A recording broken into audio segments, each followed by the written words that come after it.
I just showed you this little guy in my last video, and I want to show you how I make plushies. Pretty much everything that I make, I come up with the pattern myself. Sometimes I'll buy a pattern and then make it and then kind of get ideas of how to do things, but I've tried to kind of pare things down and get a little simpler. This one is super simple. So from the original pattern pieces, I made another pattern and I want to show you. Since I had an idea in mind of what I wanted it to look like, I just drew these out on a paper bag and I kind of placed them here. I only did one of these because I used it for the legs and the arms, although I did kind of cut them a little smaller for the arms. And then I cut these ears, which actually I don't really love. But anyways, I cut out the individual pieces of it and sewed it together. So you can kind of see the resemblance here. It was pretty easy to do. And then on the arms, I just attached them here on the outside of the body hand stitching. But then I decided today I really want to try to maybe make a bunch of these. So I consolidated the pattern piece like this. So I just traced around it like that. I'm still going to leave the arms separate because I want to attach those by hand. But then with this, I can make it any kind of animal or anything that I want. So here, its little feet are bent up. So that's it. Don't be afraid to experiment. If you have an idea in mind, just sketch it out. It doesn't have to have 100 pieces. You can just do one giant piece and just kind of cut around it and do one stitch and maybe put some details on it. Nothing has to be difficult. Just try some stuff, use some scrap fabric, and just have a little bit of fun. Okay, this is me coming out of my comfort zone. I'm using a piece of quilt that I had made a jacket out of. I don't know why it's out of my comfort zone. It is, but maybe in my mind I feel like things have to be organized. But this is the quilt and I'm going to show you as I go. So this is what it looks like, and I'm going to make the animal. I don't know if it's going to be a bear, rabbit, or whatever yet, but we'll see. All right, so I'm laying my pattern on the back side of the quilt and I traced it, and it's not neat.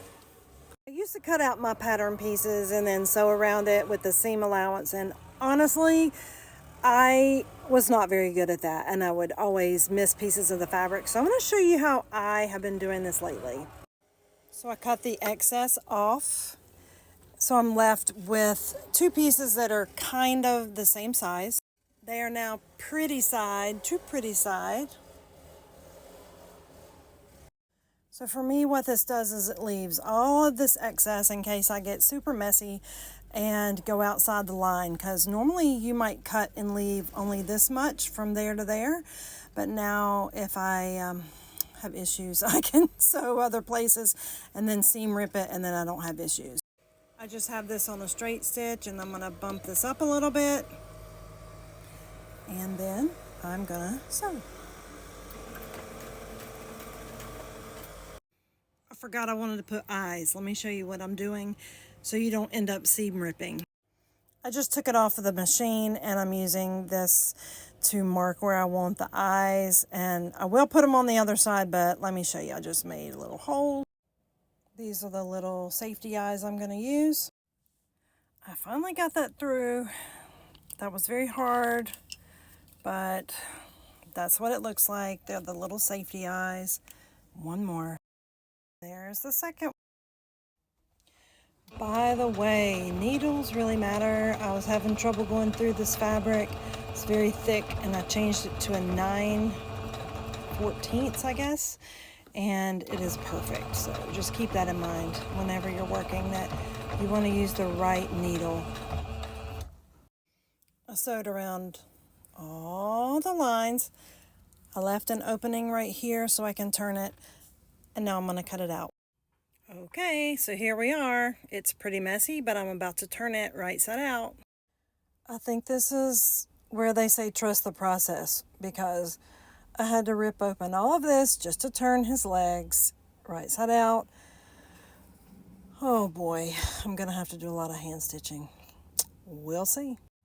Okay, here's where we are. I sewed up the legs and I sewed up the side. The eyes are on. Now I'm about to attach the arms. I still don't know yet what or who this is. It's gonna come to me, so stick around.